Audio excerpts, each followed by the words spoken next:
Welcome to my YouTube channel.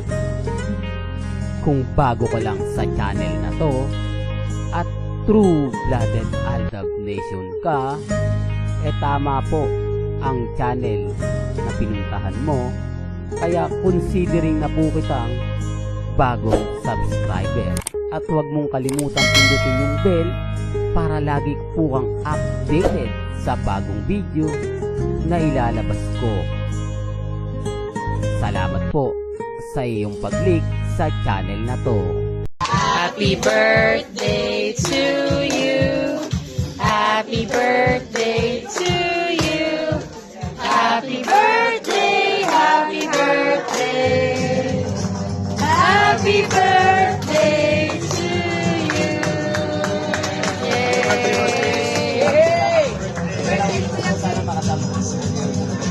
Yay! Yay! Ako, happy birthday. Sabi ko ka namin maligaya. Alam namin malayo ka sa pag-ibig namin maligaya. Welcome back mga kaaldab. Ito na naman po ang inyong lingkod, si Mr. Destiny. At siyempre panibagong update, panibagong video na naman po tayo. Siguro naman po, hindi naman lingid sa inyong kaalaman yung mga napapanood ninyo, nababasa ninyo, nakikita ninyo na kung saan nga po talaga umaayon na naman po sa fandom ng Aldab Nation. Ako, sabi ko nga, masayang masaya po ako sa mga feedback na nakukuha natin. Masayang masaya po ako dahil yung mga komento at mga senaryo po, ang ibig kong sabihin mga kaaldab, yung mga pinag-uusapan po, pumapabor na naman po sa fandom ng Aldab Nation. Po ba? Hindi na natin kailangan pang maglabas ng mga ebidensya at resibo. Sapat na po yung mga nakikita ninyo. Sapat na po yung mga napapanood po ninyo. Sabi ko nga po sa inyo, may mga bagay-bagay po na mahirap nga po talagang ipaliwanag. Pero tinutulungan na po tayo ng tadhana. Yan po yung mga sample lang po ng mga video na kuha kay Alden Richards. Marami mga katanungan na parang may pinagtatakpan. May mga video po mga kaaldab na masyadong blurred. Hindi mo alam kung sino yung mga kasama ni Mengay.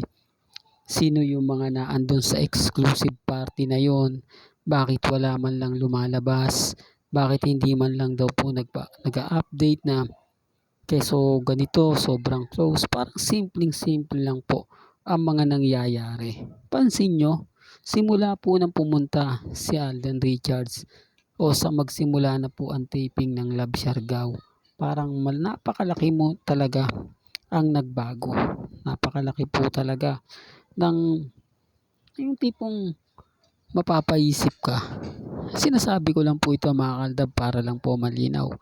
Binibigyan ko lang po kayo ng konting idea para rin din po alam po ninyo. Para din po na ano man po yung maganap, ano man po yung mangyari, na andun pa rin po kayo. At syempre, hindi po kayo mahuhuli sa pagbibigay nga po ng mga update.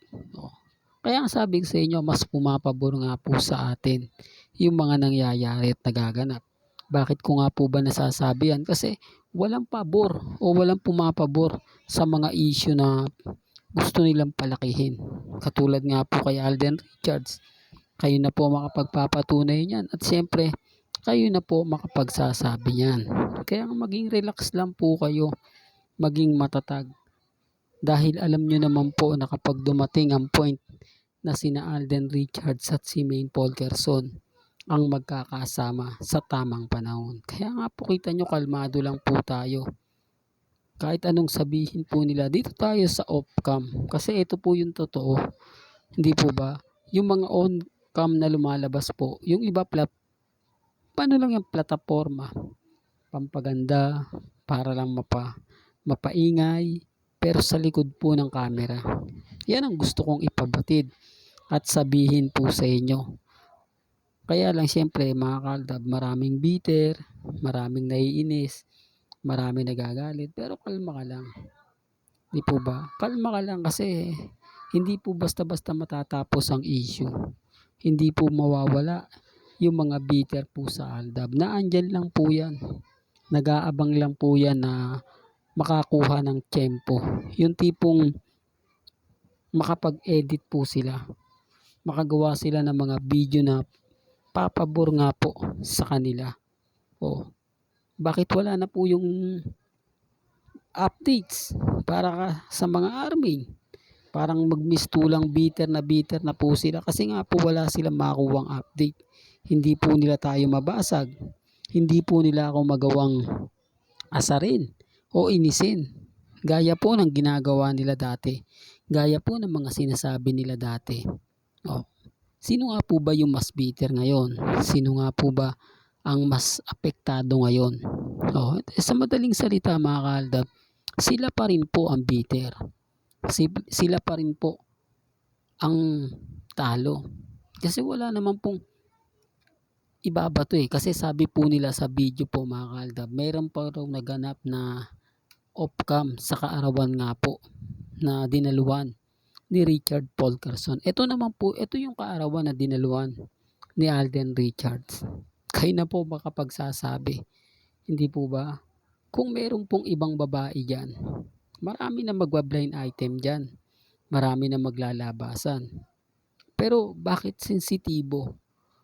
Bakit hindi ito kinunan masyado? Kasi nga po, private party po yan. Yung dinaluan ni Alden Richards, hindi po yan, kumbaga sila-sila lang. Yung tipong naandyan po yung mga taong, alam nyo na, mga kaaldab, hindi natin ididirekta na kasi alam ko mababash lang po ako Alam ko marami lang magre-react sa mga sasabihin ko. Di po ba? Kaya nga sabi ko sa inyo, ako po yung tipo na nag-aabang lang. Ako po yung tipo na maging kampante lang po kayo, maging relax. Kasi hindi naman po matatapos to Lalo na po ngayon, maraming mga issue na ibabato kay Alden. Maraming issue ang ibabato kay Maine. Para nga po mapag-usapan. Para nga po lahat ng mga gusto nilang makita at mapanood, mapakinggan, sa kanila po talaga aayon. Hindi naman po nila agad-agad mabato yung mga balitang wala naman pong katotohanan. Galit sila kapag fake news. Pero sila po yung nagsisimula. Hindi po kasi nila magawa yung gusto nila. Dahil nga po nakokontra po natin. Akala nga po nila wala na yung channel ni Mr. Destiny. Kapag ako nag-a-upload, pag hindi na ako nag-a-upload, marami na po silang sinasabi. Marami na pong hindi magaganda yung maririnig mo na ayan, wala na si Mr. Destiny. Hindi na nagbibigay ng update. Kasi natauhan na. Kasi alam niya na wala namang relasyon sina Alden Richards at si Maine Mendoza. Siguro natauhan na siya. Siguro yung tipong hindi mo alam mga kaaldab yung takbo ng isip nila. Na ikaw din po pala ang isa sa binabantayan nila. Akala ko po ba hindi sila updated sa akin? Akala ko po ba totally ban na ako sa kanila? Pero bakit parang ako pa rin po paminsan-minsan ang topic? O nami-miss lang po nila na mambash? Nami-miss lang po siguro nila na mapakinggan ang boses ni Mr. Destiny. Nasasabihin nila, boses pala ka, hindi maganda. Pero isa po sila sa nag-aabang ng update natin. Kasi tayo lang naman po makakahulit, makakasapol ng mga nangyayari kina Alden Richards at kay Mrs. Polkerson.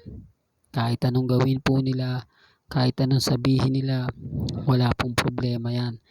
Ang importante lang po kung ano po ang paniniwala ninyo, nire-respeto po natin yan. At siyempre, ginagalang. Hindi po ba? Real talk mga kaaldab. Well, hanggang dito na lang po ang ating latest updates. Kaya kung gusto nyo pa po ng pinaka-latest at sariwang update, abay tumutok lang po kayo dito po sa channel ni Mr. Destiny para updated kayo sa mga bago at sa mga latest na i-upload po natin maya-maya lang. Kaya kung bago ka lang sa channel na to at isa kang true-blooded Aldab Nation na nagmamahal kina Menga Tisoy, tama po ang channel na pinuntahan mo. Kaya consider na po kitang bagong subscriber. At huwag mong kalimutang i-share ang mga video po natin sa mga mamis, sa mga titas, at sa mga senyor. Hanggang sa muli, salamat po sa panonood at pakikinig.